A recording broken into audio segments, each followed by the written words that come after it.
Hello అండి, నమస్తే. Welcome to విడి స్క్వేర్ బ్లాగ్స్. నేను మీ దివ్య విజయ్. ఎలా ఉన్నారు అందరూ? నేనైతే చాలా బాగున్నానండి. మీరందరూ కూడా బాగుండాలని మనస్ఫూర్తిగా కోరుకుంటున్నాను. ఈరోజు బ్లాగ్ ఏంటో ఆల్రెడీ మీరు థంబ్నెయిల్లో చూసేసి ఉంటారు. అవునండి, ఈరోజు నాకు హాస్పిటల్లో చెకప్ ఉంది. నేను ఇప్పుడు సెకండ్ ట్రైమిస్టర్లో ఉన్నాను.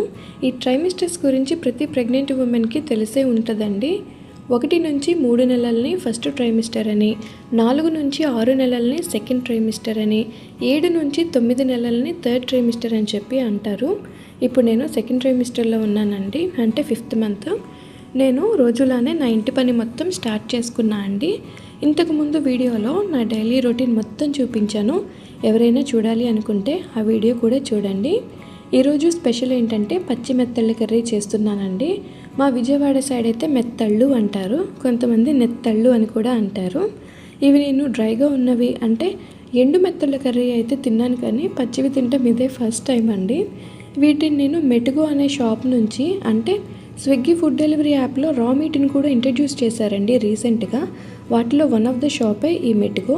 ఇక్కడ నుంచి ఆర్డర్ చేశాను నేను. ఇవి 370 గ్రామ్స్ వచ్చి 270 రూపీస్ పడ్డాయండి. ఇంకపోతే ప్రెగ్నెన్సీలో ఫిష్ తినొచ్చా, తింటే ఎలాంటివి తినొచ్చు అనేది నాకు తెలిసింది నేను చెప్తానండి. సముద్రం చేపలు ఉంటాయి కదా పెద్దవి, వంజరం, టూనా, పాలసొర లాంటివి. అలా సముద్రపు పెద్ద చేపలు ఏవైనా కానీ మెర్క్యూరీ ఎక్కువగా ఉన్నవి తినకూడదండి.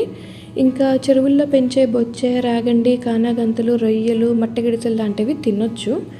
ఇంకా మీకు కావాలనుకుంటే మీరు రీసెర్చ్ చేసుకోండి, చూడండి ఏవి తినొచ్చు ఏమి తినకూడదని తెలుసుకొని తినండి.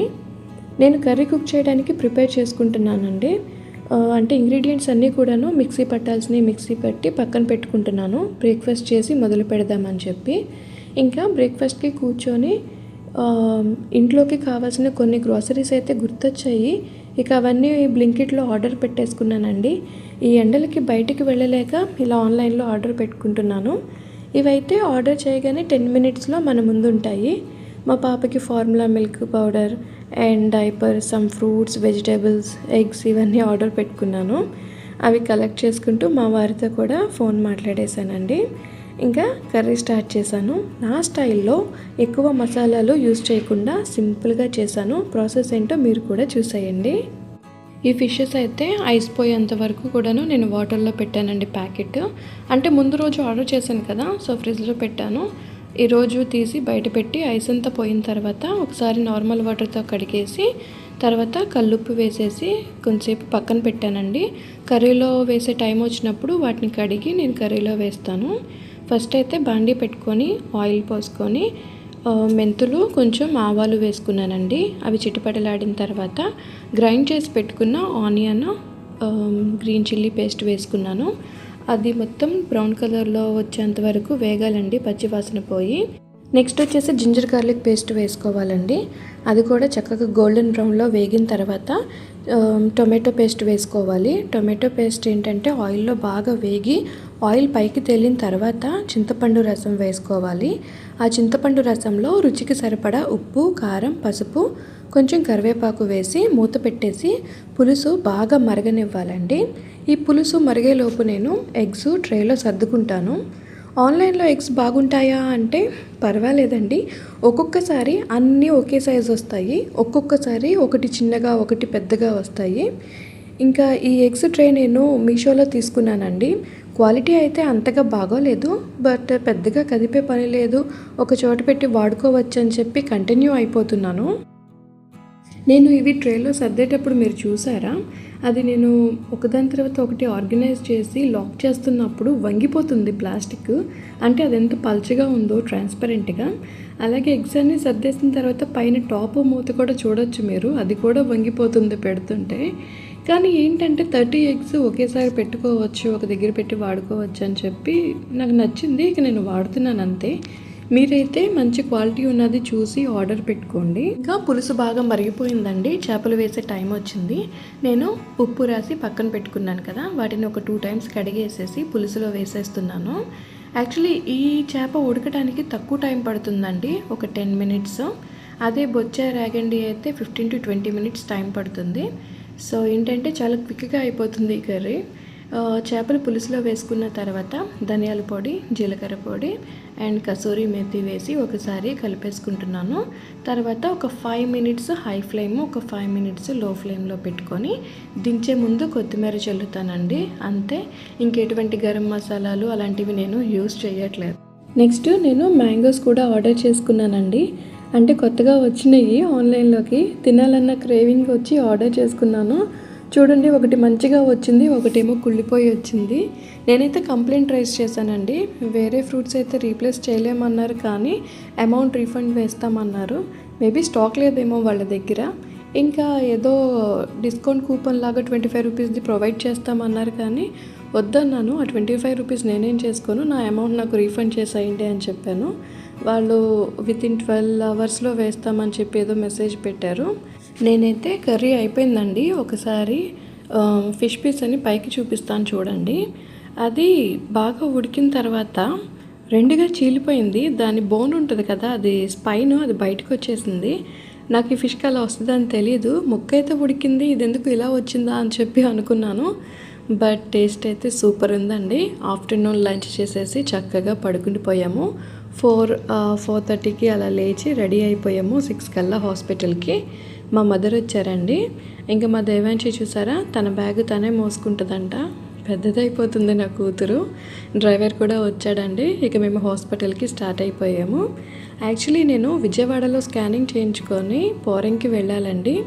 కానీ డాక్టర్ కాల్ చేసి, నీకు టిఫా స్కాన్ అయిపోయింది కదా, ఇంకా 8th మంత్ వరకు ఏ స్కాన్ వద్దు, నేనే ఇక్కడ హాస్పిటల్లో చెక్ చేస్తాను, హాస్పిటల్కి వచ్చాయని చెప్పారు. అమ్మయ్య అనుకున్నాను. ఎందుకంటే విజయవాడ నుంచి పోరంకి నుంచి విజయవాడ తిరగలేక నాకు విసుగొచ్చేది. అందులోనూ ఈవినింగ్ టైమ్స్ బాగా ట్రాఫిక్ ఉంటుందండి. అయితే నేను చూపించుకునేది ఇదే హాస్పిటల్ అండి. ఈ మేడం అయితే నాకు ఒక దేవతతో సమానం అండి. నేను చెప్పాను కదా, నా ప్రెగ్నెన్సీ స్టోరీ మీకు చెప్తాను, ఎందుకు ఏమైనా ఎంతలా పొగుడుతున్నానని మీకు అర్థమవుతుంది. ఇంకా నేను ఈ 101 రూమ్ చూపించాను కదండి, ఇక్కడే మా పాప పుట్టింది, ఈ రూమ్లోనే. సో నేను మేడంతో మాట్లాడేసిన తర్వాత మేడం వచ్చేసి బ్లడ్ టెస్ట్ చేయించుకోమని చెప్పారు.